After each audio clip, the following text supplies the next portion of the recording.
berjalan.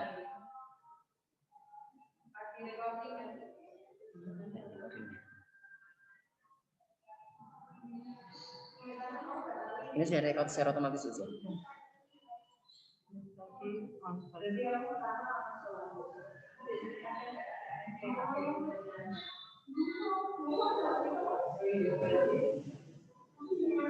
Nah, Ustadz ulangi lagi nak ya. Oke, sambil menunggu teman-teman kalian gabung, Ustadz lihat dulu partisipannya.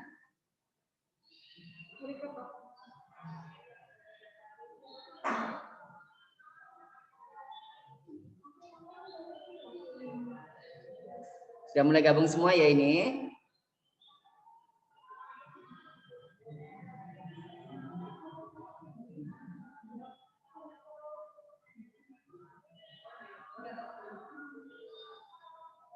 Biar terlihat buahnya itu yang mana?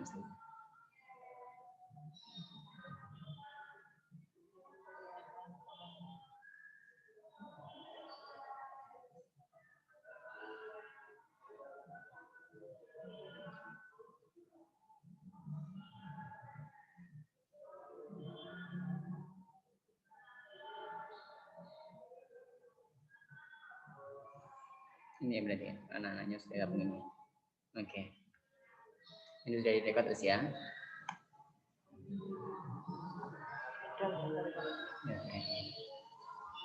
Oke. Nah, dengar suara Usmuji.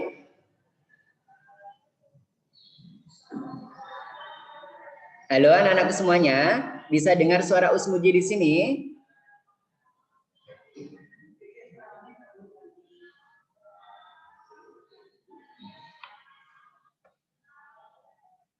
Halo anak-anakku semua, bisa dengar suara Usmuji?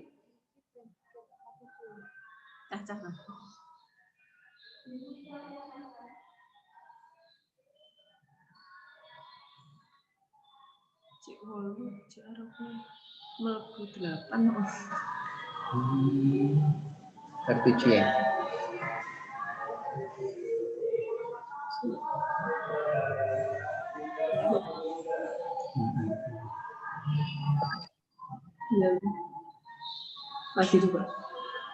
Oke, nah bisa dengar suara Usmuji di sini, nah? Dengar, Us. Dengar ya. Ya maaf tadi durasi waktunya sudah habis. Sekarang kalian sudah gabung lagi. Sambil menunggu teman-temannya yang lain yang baru gabung, dipersiapkan ya PDF-nya yang sudah di-download dan juga buku catatannya. Jangan lupa buku catatannya itu. Nah, nanti kalau kita bahas bersama, nanti kita bisa mencatat hal penting yang kita pelajari ini. Oke, Ustadz ulangi lagi nak ya. Soal pertama matematika bahasa IPA, mohon maaf, IPA terkait dengan proses di dalam tubuh yang berfungsi membebaskan energi dari makanan. Nah, di sini nak kita dihadapkan soal dalam olimpiade yang di situ terkait dengan definisi atau pengertian. Dan di situ juga kita itu, wah kayaknya kita ragu deh. Aku ragu terkait dengan jawaban-jawaban ini. Kita harus kupas pilihan jawabannya satu persatu. Kata kuncinya di sini yaitu adalah proses di dalam tubuh yang berfungsi membebaskan energi dari makanan. Nah di sini kita akan bahas satu persatu. A, sekresi. Nah kalian kasih catatan-catatan kecil di jawaban A itu. Sekresi itu zat yang dikeluarkan oleh tubuh yang masih digunakan. Jadi yang masih digunakan, zat yang dikeluarkan dari dalam tubuh yang masih digunakan. Contohnya enzim sama hormon tadi. Itu dikasih catatan-catatan kecil. Jadi sekresi itu zat yang sudah dikeluarkan tapi masih digunakan lagi sama tubuh kita di dalam tubuh. Terus yang C, reproduksi. Reproduksi itu lebih terkait dengan perkembangbiakan. Ditulis saja reproduksi kaitannya dengan perkembangbiakan. Nah, yang terakhir ekskresi itu adalah zat sisa dari makanan. Misal, maaf, BAB, semacam itu. Nah, di situ sudah tidak digunakan, dibuang dari dalam tubuh kita. Itu lebih kepada ekskresi. Dan yang terakhir, yang B, respirasi. Nah, ini jawaban yang paling cocok. Walaupun kita mikirnya respirasi itu kan lebih terkait dengan pertukaran oksigen dan karbon dioksida, Ustadz. Iya, tapi di sini jawaban yang paling cocok itu adalah B. Jadi kalau kita didapatkan soal semacam ini, semacam itu. Nah, ingat, dalam setiap makanan yang kita makan, dari aliran darah kita pun juga ada oksigen di dalam aliran darah kita. Nah, makanan pun itu dari peredaran darah yang diedarkan itu kan lewat melalui peredaran darah juga. Dan di situ juga memerlukan oksigen juga. Nah, di sini respirasi itu berperan penting untuk membebaskan energi, mengambil energi dari makanan itu dan diserap oleh tubuh kita sebagai energi agar kita bisa beraktivitas. Jadi jawaban yang tepat adalah B, respirasi. Paham di sini ya? Ingat kata kunci di setiap pilihan jawabannya. Sekarang selanjutnya, Ustadz akan bahas 2 soal, setelah itu nanti akan digantikan oleh Uzzahra. Soal berikutnya yaitu, perhatikan di sini. Burung dengan bentuk paruh di atas merupakan burung pemakan apa? Kemarin kan bentuk paruhnya seperti ini. Nah, kalian bisa lihat ini. Itu gak bisa. Nah, yang ini, yang pelatu ini. Kemarin bentuk paruhnya itu runcing dan sedikit memanjang. Di sini, nah, bentuk paruh seperti ini, yang notabene runcing seperti ini, itu pemakan serangga. Salah satu contohnya yaitu adalah burung pelatu. Sini kalian perhatikan gambar yang disediakan oleh Ustadz. Kalian bisa melihat ini semua. Ini ada burung pipit, pemakan biji-bijian, bentuk paruhnya seperti ini.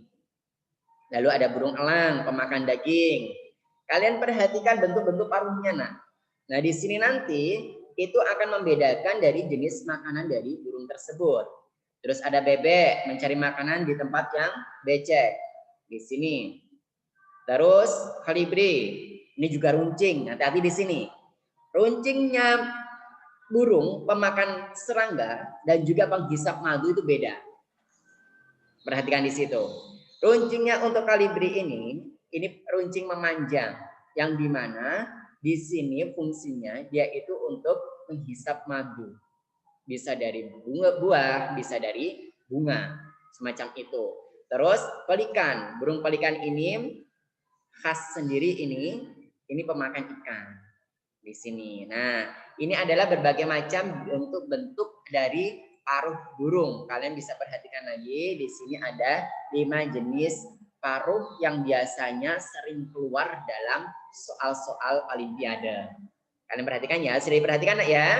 Nanti bisa di-save gambar ini, nanti insya Allah Ustadz dan Ustazah nanti akan kirim ini di grup biar kalian bisa untuk bahan belajar.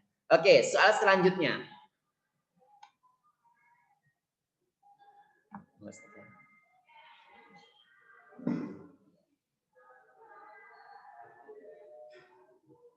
Nah, ini soal selanjutnya ada Mahmud melemparkan bola basket dan bola besi yang berat secara mendatar. Hasilnya, bola basket jatuh lebih jauh dibandingkan dengan bola besi. Hal itu terjadi karena, nah ini anak-anak, ini terjadi karena adanya gravitasi dan juga massa. Massa itu mempengaruhi berat dari benda tersebut.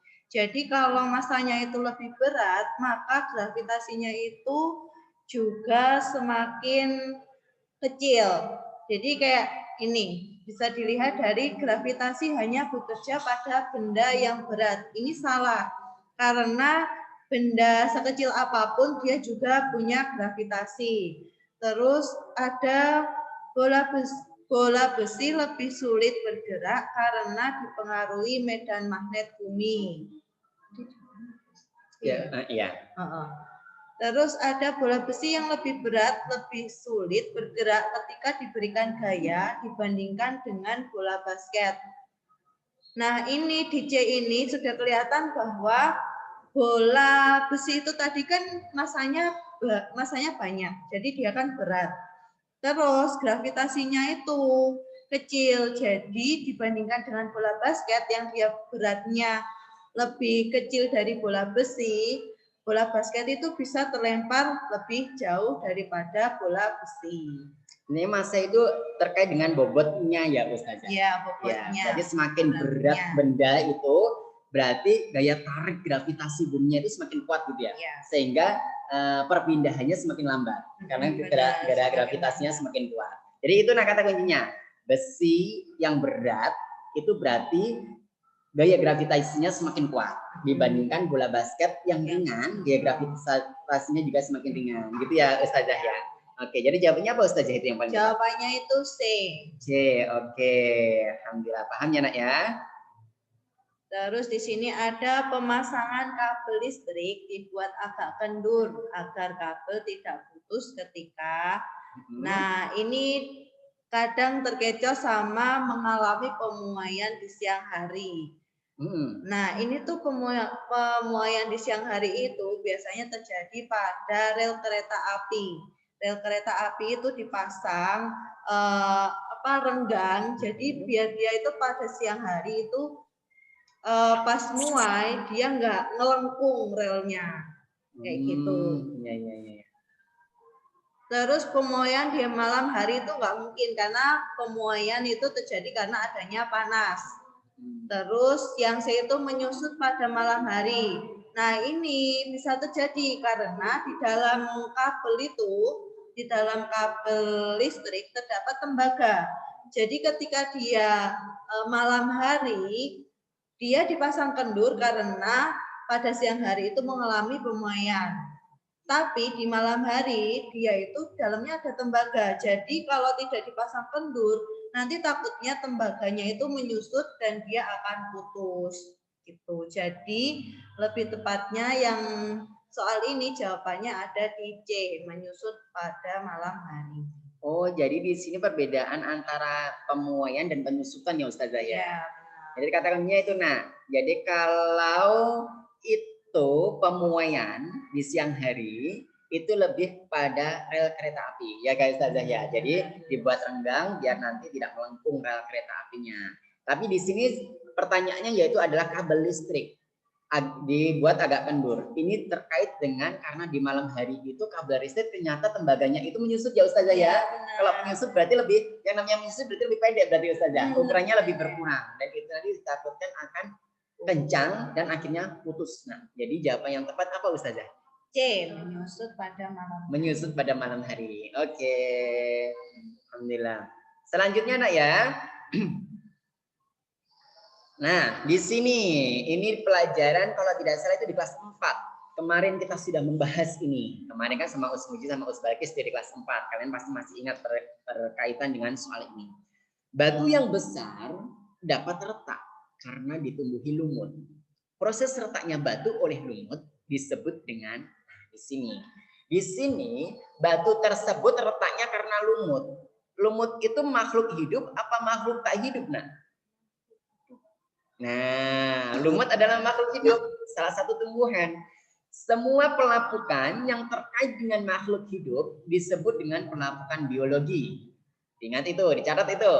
Semua pelapukan yang diakibatkan oleh makhluk hidup itu disebut dengan pelapukan biologi. Sedangkan semua pelapukan yang diakibatkan oleh makhluk tak hidup apa Ustadz? Apa setan? Bukan, nah. Makhluk tak hidup itu seperti udara, sinar matahari, panas matahari itu termasuk dalam air. Itu makhluk tak hidup, itu makhluk juga, itu makhluknya Allah yang menciptakan Allah. Semua yang diciptakan Allah namanya makhluk, tapi dia tidak punya nyawa. Seperti air, panas, terus udara itu makhluk tak hidup. Itu pelapukan yang diakibatkan oleh makhluk tak hidup itu disebut pelapukan fisika. Jadi karena ini lebih pada penyebabnya lumut, makhluk yang hidup, berarti jawabannya yaitu adalah pelapukan biologi. Gitu ya Ustazah ya? Oke. Terus pembusukan nak kita bahas sekaligus. Yang C, perhatikan triple choice-nya yang C. Pembusukan. Pembusukan ini terkait dengan bakteri, mikroba. Jadi pembusukan. Masih ingat kan kalian rantai-rantai makanan ataupun jaring makanan? Rantai makanan itu di urutan terakhir. Nah, itu pasti dia ada pembusukan atau yang dinamakan penguraian oleh jamur bisa, bakteri bisa. Ini terkait dengan makhluk hidup juga. Tapi ini bukan pelapukan, namanya pembusukan. Bedakan antara pembusukan dan pelapukan. Kalau pelapukan itu benda yang lapuk itu adalah benda mati, seperti katakanlah batu. Nah, semacam itu. Itu benda mati. Kalau pembusukan ini lebih kepada kebanyakan itu dari makhluk hidup, seperti nanti tumbuhan, hewan, manusia bahkan. Nah, itu pun juga menjadi pembusukan apabila jasad manusia itu dibiarkan begitu saja, semacam itu. Nah, terus perkaratan. Nah, perkaratan ini terkait dengan reaksi kimia. Seperti apa Ustadz? Seperti semua bahan logam yang dibiarkan, besi katakanlah, besi atau baja yang dibiarkan di tempat terbuka, terpapar angin, terpapar udara, cahaya matahari, terpapar hujan, lama-kelamaan warnanya akan berubah, teksturnya akan berubah. Nah ini beberapa apa istilahnya, ciri-ciri dari perkaratan. Yang tadinya besi itu permukaannya halus jadi berkasar. Tadinya warnanya itu abu-abu gitu ya Ustazah ya. Jadi warnanya ada kekuning-kuningan, berubah warna, terus berubah teksturnya. Akhirnya kekuatannya pun juga berkurang. Besi atau logam yang sudah berkarat, kekuatannya itu sudah sangat berkurang. Hati-hati di situ. Nah, ada ini caranya biar tidak berkarat, yaitu dengan cara apa Ustazah? Dilapisi apa itu biasanya? Ada, dilapisi cairannya itu ada. Iya, dilapisi cairan atau yang istilahnya dicat gitu ya Ustazah ya. Dilapisi cat gitu biar tidak mudah berkarat. Itu salah satu tipsnya. Tapi di sini kita fokus tadi ke lumut. Jawabannya yaitu adalah pelapukan biologi. Paham nak ya? Insya Allah. Terus berikutnya, soal berikutnya. Belum. Soal berikutnya Ustadz akan share dulu nak. Perhatikan di sini.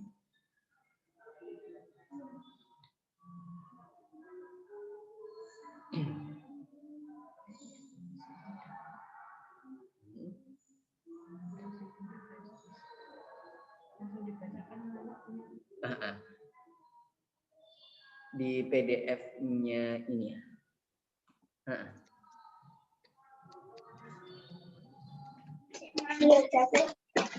Tunggu, nah, Ustaz cari soalnya dulu. Nah.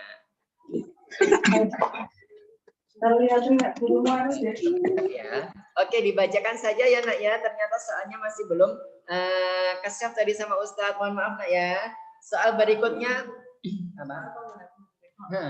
Ada di sini.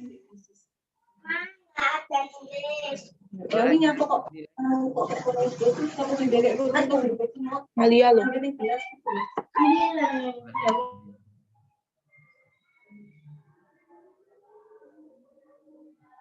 Nah, alhamdulillah ini ada ini. Bisa lihat ini nak? Ustaz besarkan ya? Bisa Us. Bisa ya, Ustaz Bisa, akan Us. besarkan ini.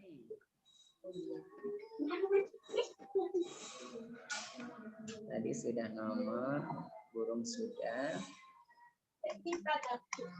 Mahmud melempar bola sudah. Pemasangan kabel udah. Kita cari yang IPA dulu nak ya. Semuanya berkaitan sama IPA. Nah ini. Nah ini nah. Ada gambar jaring-jaring makanan. Pertanyaannya dulu saja ya. Nanti saya kasih gambarnya. Karena ternyata pada saat penyimpanan gambarnya hilang. Berdasarkan jaring-jaring makanan di atas, apakah yang akan terjadi jika populasi belalang punah? Nah, masih ingat gak kalian jaring-jaring makanan itu apa? Jaring-jaring makanan yaitu adalah kumpulan dari rantai makanan. Jadi rantai makanan itu kan banyak sekali itu di habitat gitu, nah ya di ekosistemnya itu ada rantai makanan. Itu kalau ada lebih dari satu rantai makanan itu akan membentuk yang namanya jaring-jaring makanan. Ustadz akan share ini nah, perhatikan. Jadi di mana Ustadznya? Ini ya.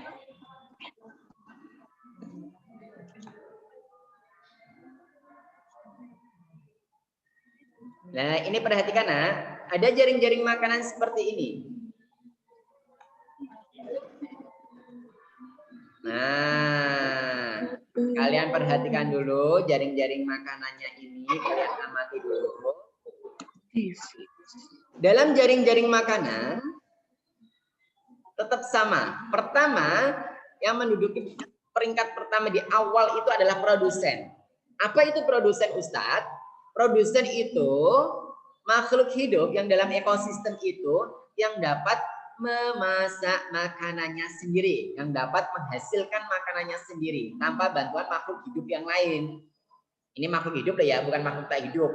Kalau tumbuhan itu tetap berkaitan sama bantuan dari makhluk tak hidup seperti cahaya matahari, udara, dan juga air. Tapi di sini yang dinamakan produsen yaitu adalah makhluk hidup yang bisa membuat atau menghasilkan makanannya sendiri tanpa bantuan makhluk hidup yang lain. Contohnya apa? Semua jenis tumbuhan itu bisa memasak makanannya sendiri. Dan di sini, nah, tumbuhan ini namanya produsen. Siapa itu coret-coret itu? Ayo. Terus perhatikan di sini. Tumbuhan ini kalian lihat tanda panahnya. Dimakan ulat, dimakan tikus, dimakan belalang. Lah, dimakan ini sama semua hewan yang pemakan tumbuhan. Kalau tikus ini kan omnivora, dia juga makan padi, juga makan tumbuhan, juga makan apapun itu, segala dimakan dia. Serangga pun juga dimakan gitu. Nah, di sini, nak, perhatikan di sini. Kebetulan konsumen tingkat satu itu adalah konsumen atau hewan yang langsung memakan produsen tumbuhan. Itu ada ulat, ada belalang, ada tikus. Kalian perhatikan panah yang mengarah pada tikus, belalang, dan ulat. Di situ ada apa? Di situ ada ayam, ada kata, ada ulat. Nah, ayam, kata, ular ini menduduki peringkat konsumen tingkat 2. Karena kenapa? Karena sumber makanannya dari konsumen tingkat 1. Konsumen tingkat 1 tadi ini yang langsung memakan produsen, yaitu ulat, belalang, tikus. Apa yang terjadi apabila belalang itu dimakan? Maksud Ustaz, belalang itu hilang, punah, atau enggak ada? Itu yang terjadi pasti akan ada gangguan jumlah populasi dari konsumen tingkat 2. Apa saja? Ya, yang makan belalang ini apa? Yang memakan itu adalah kata, Ustadz. Berarti katanya bisa jadi nanti akan kelaparan. Semua makhluk hidup itu butuh makan. Kalau nggak ada sumber makanannya, apa yang terjadi? Innalillahi wa inna ilaihi rajiun. Wafatlah itu akhirnya, meninggal mati. Akhirnya kata pun jadi punah. Jadi ini sebetulnya ada hikmah di balik jaring-jaring makanan. Jagalah lingkungan kita dengan baik. Agar apa? Agar populasi atau jaring-jaring makanan di ekosistem kita ini tetap terjaga. Dan di sini jawaban yang paling tepat. Kalian kemarin masih ingat ya, nak ya? Itu ada belalang yang dimakan, itu adalah yang makan belalang, yaitu adalah kata. Berarti jawabannya adalah populasi kata akan punah atau berkurang. Itu saja nggak apa-apa. Jawab yang tepat adalah B. Populasi kata akan punah. Paham ya? Yang intinya jaring-jaring makanan hampir sama dengan rantai makanan. Ada produsen, ada konsumen. Konsumen tingkat 1, konsumen tingkat 2, konsumen tingkat 3, dan bahkan nanti akan ada penguraian. Gitu ya, nak ya? Oke, selanjutnya soal berikutnya akan dibacakan oleh Isyada.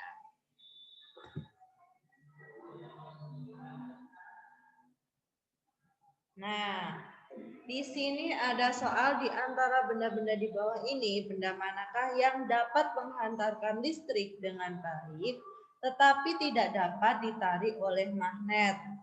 Nah, masih ingat dengan pelajaran kita yang nih, bahan magnetik atau yang disebut ferromagnetik. Ini benda yang ditarik dengan kuat oleh magnet. Contohnya ada baja, ada besi, nikel, kobalt, dan ada benda non magnetik. Di sini ada benda yang dapat ditarik dengan lemah oleh magnet. Contohnya aluminium, tembaga, platina, dan lain-lain. Dan juga diamagnetik, ini yang sama sekali tidak dapat ditarik oleh magnet. Ada emas, seng, merkuri, dan lain-lainnya. Nah, paramagnetik ini lemah memang ketika ditarik oleh magnet. Tapi dia termasuk bahan yang non-magnetik karena ketika ditarik oleh magnet dia hanya tahan beberapa saat aja. Jadi hampir tidak bisa ditarik oleh magnet. Dan di soal tadi, benda manakah yang dapat menghantarkan listrik? Nah, di sini ada besi. Besi tadi benda yang dapat ditarik oleh magnet dan juga bagus untuk menghantarkan listrik. Terus ada karet gelang. Karet gelang ini termasuk benda yang tidak dapat menghantarkan listrik dan juga dia tidak dapat ditarik oleh magnet. Ada tembaga. Tembaga ini tadi lemah ditarik oleh magnet, tapi dia juga bagus ketika menghantarkan listrik. Dan terakhir ada sisir plastik. Sisir plastik, sisir yang terbuat dari plastik, dia termasuk benda yang tidak dapat ditarik oleh magnet. Dan di sini sudah kelihatan mana jawabannya. Besi bukan, besi bisa ditarik oleh magnet. Karet gelang bukan, sisir plastik bukan, dan otomatis jawabannya tembaga. Sekarang ada solar cell merupakan alat yang menggunakan prinsip kekekalan energi dengan mengubah. Solar cell itu adalah panel surya. Oh, nama lainnya gitu ya, Ustaz? Iya, nama lainnya panel surya. Panel surya yang dia menyerap panas dari matahari, kemudian dia dijadikannya energi listrik. Jadi sudah kelihatan di sini mana yang dari panas matahari atau dari cahaya matahari. Yang pertama energi potensial menjadi energi gerak. Ini bukan ya. Terus energi listrik menjadi energi cahaya. Ini kembali anak-anak. Nah, yang C ini yang tepat energi cahaya menjadi energi listrik. Yang D? Yang D energi cahaya menjadi energi gerak. Ini kadang jawabannya ada yang mengecoh. Jadi harus hati-hati, harus dibaca betul-betul.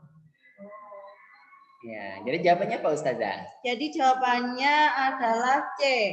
Energi cahaya dijadikan energi listrik. Oke, berarti nama lain dari panel surya itu adalah Solar cell. Solar cell. Bisa dipahami lah ya terkait itu semuanya. Ini memang terkait dengan sumber energi alternatif ya Ustazah. Ya, kemarin ya perubahan energi juga ya di situ. Itu sebetulnya dengarkan. Kata kuncinya yaitu adalah itulah solar cell. Solar cell adalah panel surya, berarti cahaya jadi listrik, gitu aja. Jadi jawabannya yang tepat adalah itu ya Ustazah, energi cahaya menjadi energi listrik. Kalau yang energi potensial itu terkait dari ketinggian. Jadi nanti kalau ada soal misal, ini kan namanya simulasi ya, kita bedah saja triple choice-nya. Energi potensial menjadi gerak, itu terkait dengan ketinggian atau gravitasi. Contoh, kalian lihat sebuah pohon, ada pohon mangga yang berbuah. Buah mangga yang ada di pohon itu, di atas pohon itu, karena sudah masak, tidak dipetik, lama-kelamaan buah mangganya kenapa? Apa yang akan terjadi? Apa Ustazah? Jatuh pasti dari tempat yang tinggi ke tempat yang rendah, karena kena gaya gravitasi bumi. Nah, ini salah satu jenis dari energi potensial. Jatuhnya itu dari atas ke bawah itu bergerak kan ya, bergerak dari atas ke bawah. Nah, maka dari itu energi potensial menjadi energi gerak itu salah satu kasusnya seperti itu. Buah yang jatuh dari pohonnya, biasanya itu yang lain adalah benda yang terlempar dari ketinggian semacam itu. Jadi yang terkait dengan ketinggian lalu jatuh ke bawah semacam itu. Kalau energi listrik menjadi energi